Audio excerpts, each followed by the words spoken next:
ఎక్కువ మాట్లాడే శక్తి లేదు. దేశ రాజధాని ఢిల్లీ వేదికగా విద్యార్థి లోకం సమర భేరి మోగిస్తోంది.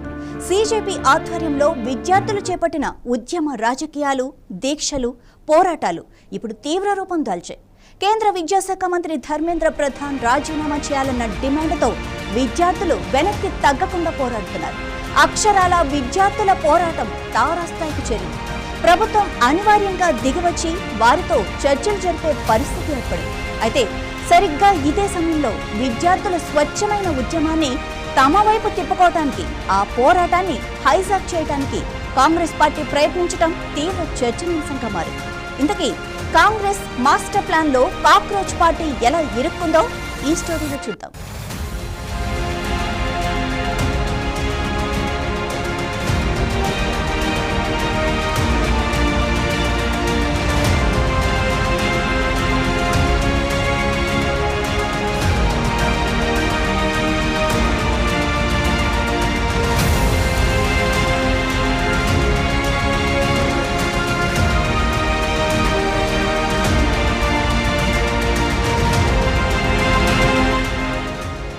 కాంగ్రెస్ చేసిన ఈ ప్రయత్నాలు కేవలం సొంత రాజకీయ మైలేజీ కోసం చేసిన వ్యూహాలే తప్ప విద్యార్థుల పట్ల నిజమైన చిత్తశుద్ధితో చేసినవి కావు.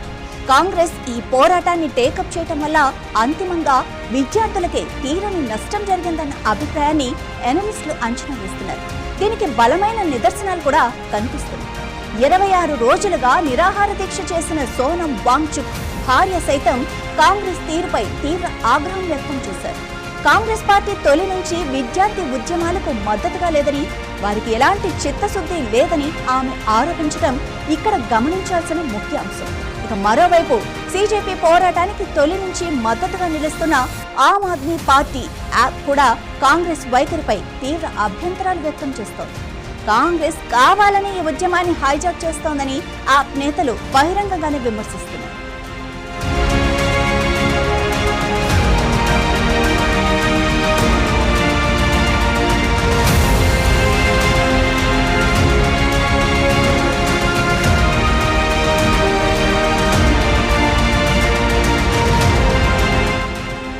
విద్యార్థుల నిరసన ర్యాలీల తర్వాత రాహుల్ గాంధీ, మల్లికార్జున్ ఖర్గేల నేతృత్వంలో ప్రధాని నివాసాన్ని ముట్టడించేందుకు కాంగ్రెస్ ప్రయత్నించింది. ఇది విద్యార్థుల పోరాటాన్ని హైజాక్ చేసే ప్రణాళికలో భాగమే. ఈ ముట్టడిని పోలీసులు ఎలాగైనా అడ్డుకుంటారని కాంగ్రెస్ నాయకులకు ముందే తెలుసు. దీని ఒక ఫాలోఅప్ గా వాడుకుని దేశవ్యాప్తంగా రాజకీయ లబ్ధి పొందాలన్న వ్యూహంతోనే వారు అడుగులు వేశారు. అందుకే ప్రధాని నివాస ముట్టడి జరిగిన మరుసటి రోజే రాహుల్ పోరాటానికి మద్దతుగా దేశవ్యాప్తంగా అన్ని రాష్ట్రాల్లో కాంగ్రెస్ నిరసనలు జరిగింది.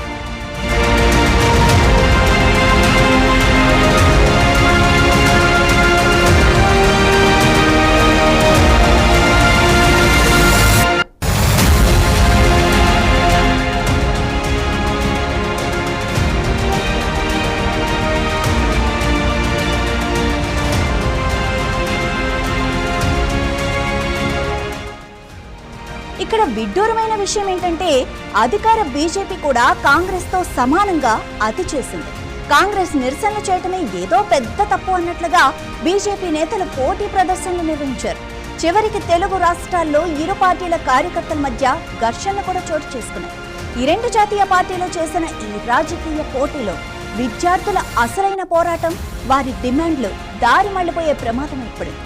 కాంగ్రెస్ హైజాక్ చేసిన కారణంగా విద్యార్థుల ఆవేదనతో కూడిన ఈ పోరాటానికి రాజకీయ రంగు పొలిమి దీన్ని చిన్న చూపు చూడటానికి ఒక ఆస్కారాన్ని కల్పించినట్లేదు.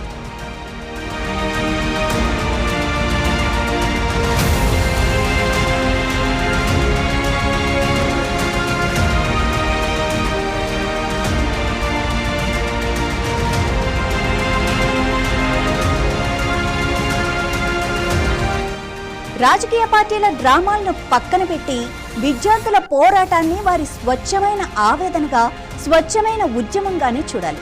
విద్యార్థులు లేవనెత్తిన సమస్యలకు తాము చేయగల తక్షణ పరిష్కారాలేమిటో కేంద్రం తీవ్రంగా ఆలోచించాలి.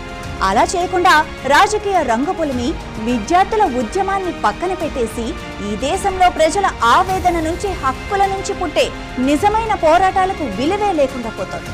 ప్రజా ఉద్యమాలను రాజకీయాల పేరుతో తొక్కేసే ఇలాంటి వాతావరణం ఏ దేశపు ప్రజాస్వామ్యానికైనా ఎంత మాత్రం మంచిది కాదు.